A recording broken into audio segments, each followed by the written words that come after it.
Welcome to Karibu Anawim's program, 15 Minutes at Dr. Zali's Desk, where we explore topics related to living with a facial disfigurement. This program is for you, your loved ones, for educational purposes and professionals who would like to know more about living with facial disfigurement. Our presenters have lived experience, research background, or work with people living with facial disfigurement. It's important to begin the conversation with terminology that society understands and is clear. We use the word disfigurement as it is the medical and legal terminology.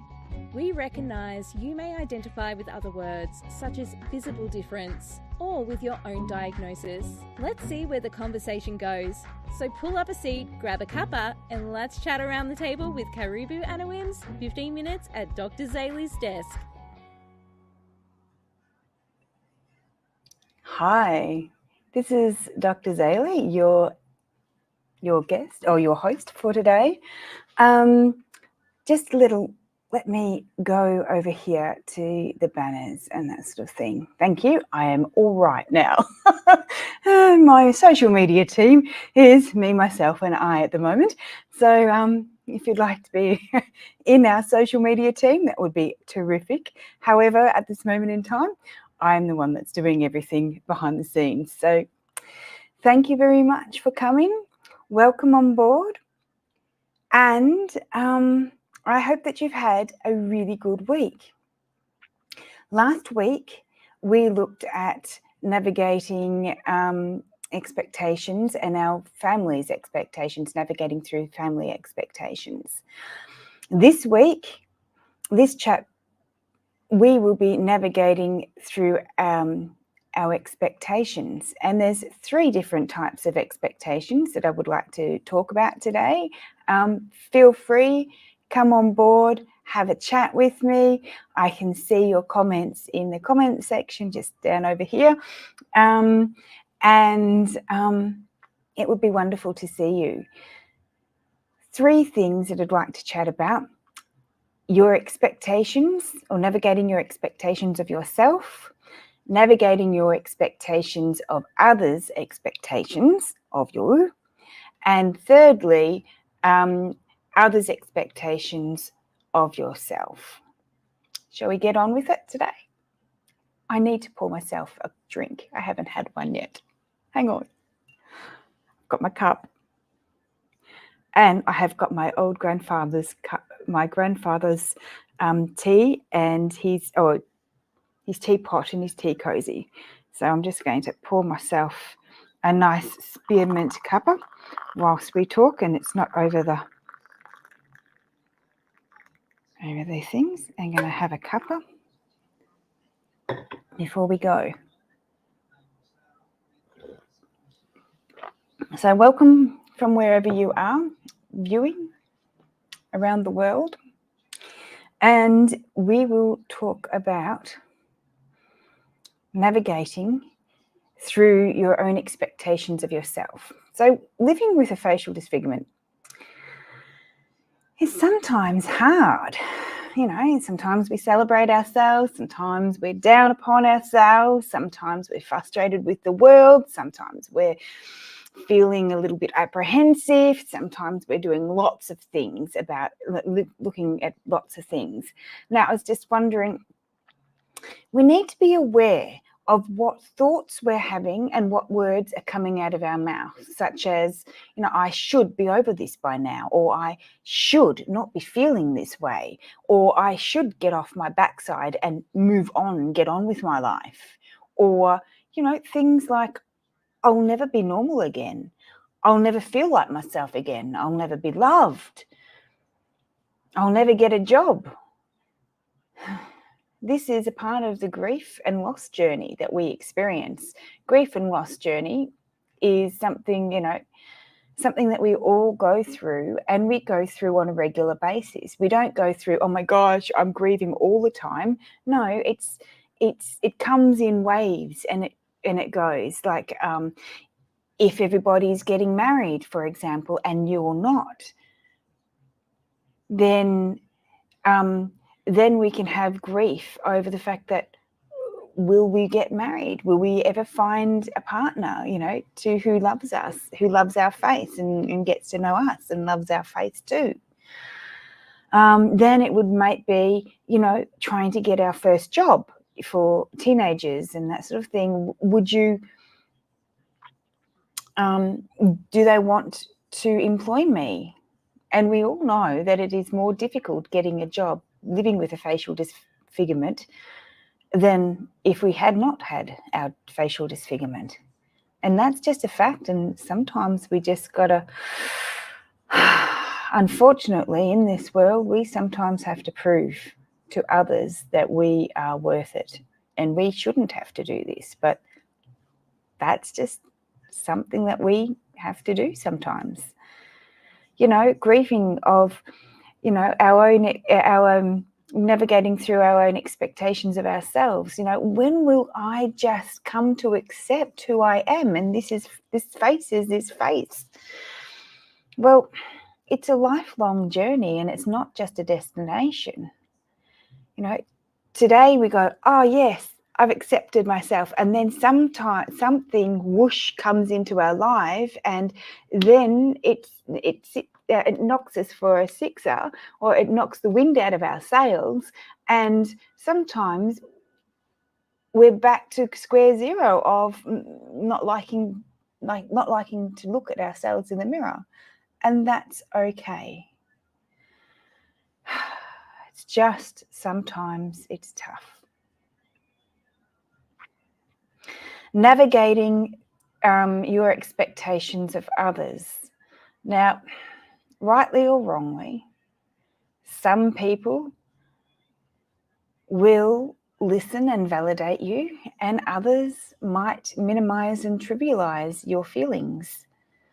The people who love you for who you are will generally be able to listen and validate your experiences, or with a little bit of coaching, they might be able to do a better job. Whilst others are just going to say, get over yourself. What are you doing?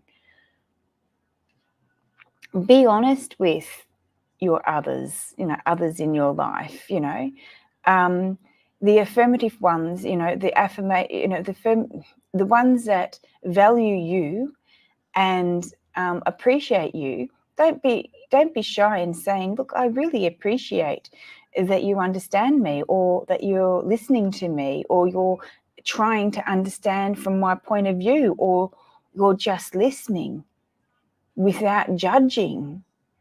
That is a very powerful thing. That's a very powerful thing to be able to do.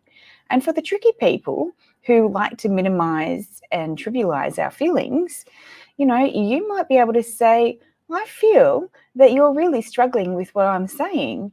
It feels like you are minimizing what I'm saying, and I don't like it, don't think it's fair, would like you to change, would like you to stop,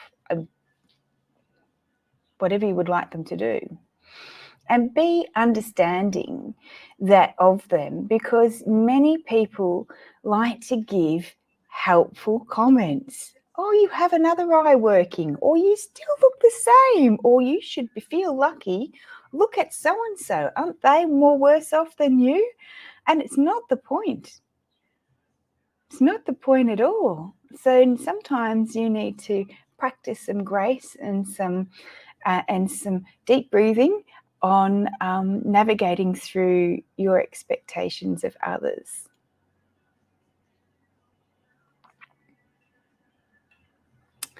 Thirdly,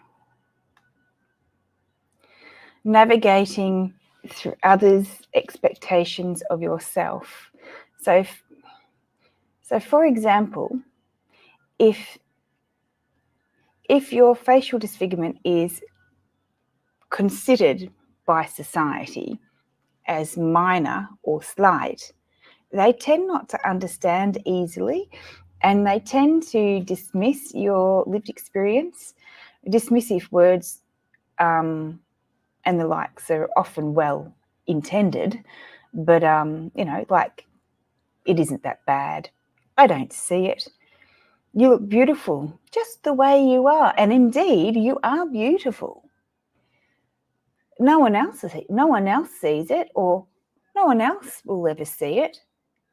Hi there, I can see that someone's listening and watching. If you'd like to bring some comments and say some comments or say hello to shout out where you're from, that would be terrific. If not, I'll continue.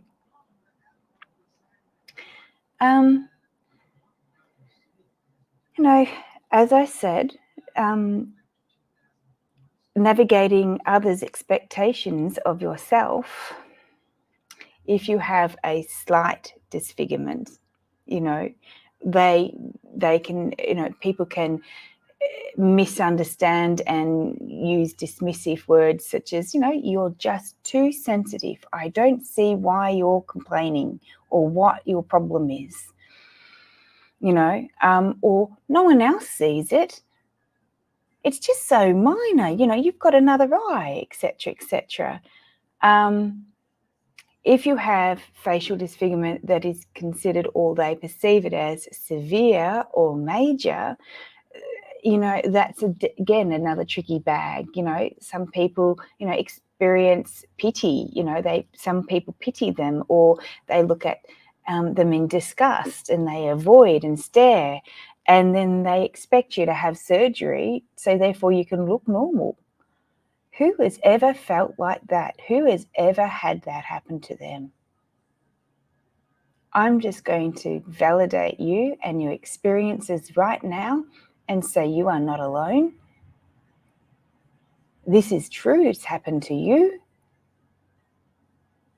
And it sucks. But they don't know anything different. And that doesn't really help.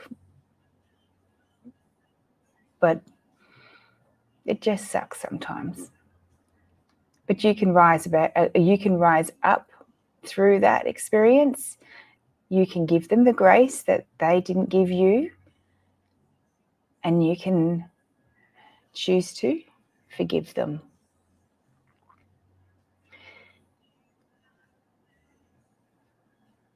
Remember that it's not okay. It's okay to be not okay.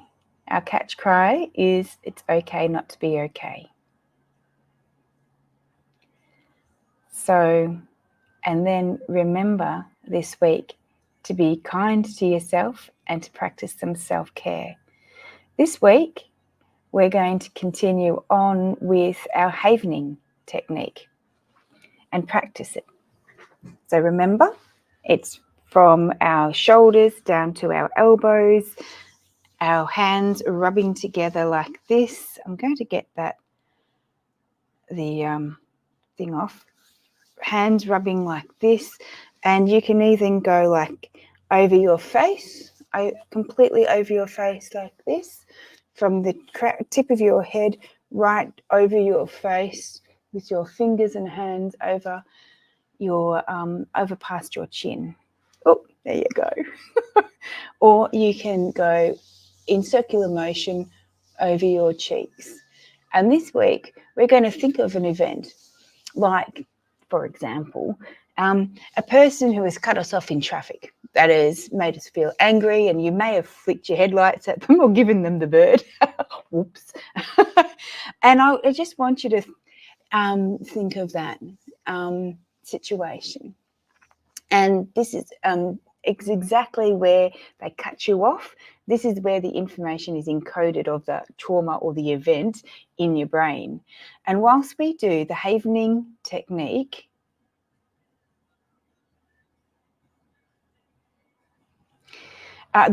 whilst we're doing the havening technique, this is going to make brain waves called delta brain waves and the chemistry that goes along with it. And we will use some distraction techniques this week, which will take our mind away from the trauma and fill that part of our brain, the point of when the person cut us off in traffic, for example. And we might like to count some things. We might like to visualize some things like a walk on the beach or hum a tune. Yeah.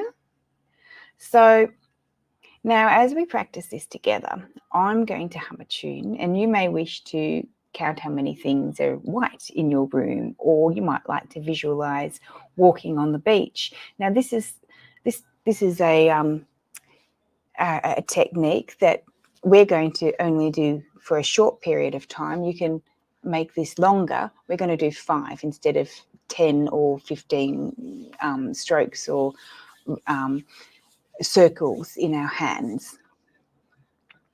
So let's do that. Let's think of a little event like someone cutting us off in traffic, right?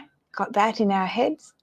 Now we're going to use a distraction technique, and we're going to firmly press our hands from our shoulders to our elbows a few times, thinking or humming. I'm going to hum, and we're doing it 5 times. Ready? 1,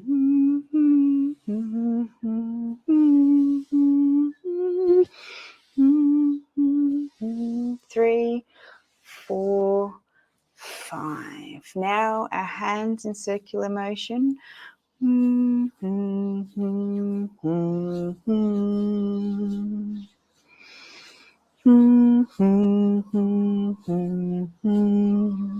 'Now our face. 1, 2, 3, 4, 5.